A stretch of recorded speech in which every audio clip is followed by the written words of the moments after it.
me, it affects my daily life because I'm aware of it, and so I care about the planet a lot. When I go walking in the forest a lot, and I see the creeks and the rivers, and I'm assuming we're including that in marine, right? But not necessarily seawater. So, I see fewer animals. I mean, when the water's polluted, I don't know, there's not the frogs and snakes and turtles and animals that I really enjoy because I grew up with those animals in Pennsylvania.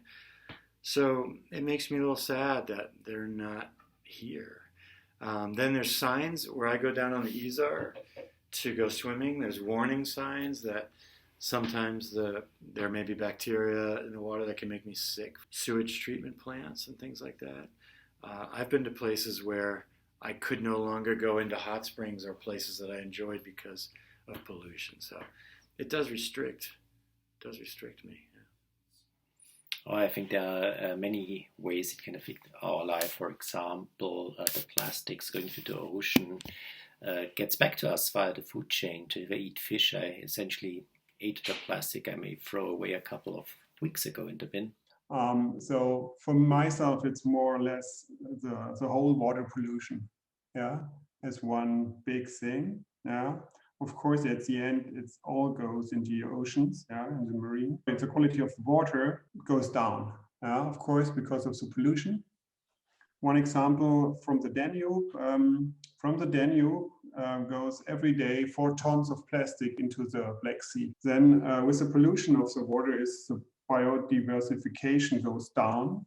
Yeah, a lot of birds die, a lot of fishes die because of the pollution. Yeah, especially plastic. Yeah, you see the plastic in the stomach of the fishes. You see the plastic everywhere in the environment, left and right. For example, at the rivers. And to bring this the cycle back, then the food quality is going down as well. Yeah, because we eat a lot of fish all together. Yeah, we eat other things from the sea. Yeah, and of course, then at the end of the day, the food quality is going down, and we will eat the plastic which is in the fish, in the meat of the fish. So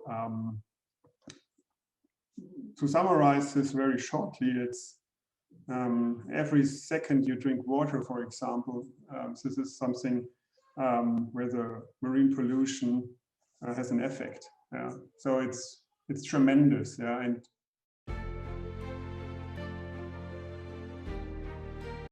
Well, we have to be aware of the products that we're using and what's in them. So, for example, just basic things like the things you use in your kitchen sink. What kind of detergents are you using? What are they made out of? How toxic are they? I think we need to be aware of those things. Driving cars around, there's different kinds of brake shoes, and just braking aggressively in your car makes a lot more dust, which is often used to have asbestos. I think that's been banned, but so all this brake dust is all over the roads. Maintain your automobiles well. Drive lightly. Always pick up all your trash. Don't use helium balloons that are released. Any kind of balloons that are released. So there's so many little things that we as individuals can do. Make sure the shampoos and things you use don't have microplastics in them. And if we all do these things together, it will make a big difference. I think there are a lot of things you can do as a community and as an individual. I mean, you can obviously reduce your kind of consumption usage of plastic. I mean, if you go to the supermarket, usually you pick maybe the apples, put in the plastic bag. But why would you do this? You can just put them in the basket and then afterwards use your reusable bag to carry them home. So there's actually many ways that you can reduce your use of plastic. We have to come back to live a life in balance with nature. We should develop products which won't pollute, for example, the marine or the lakes or the water.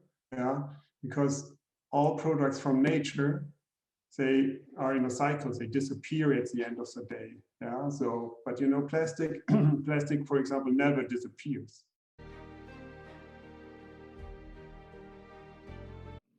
I try to sort of tread lightly.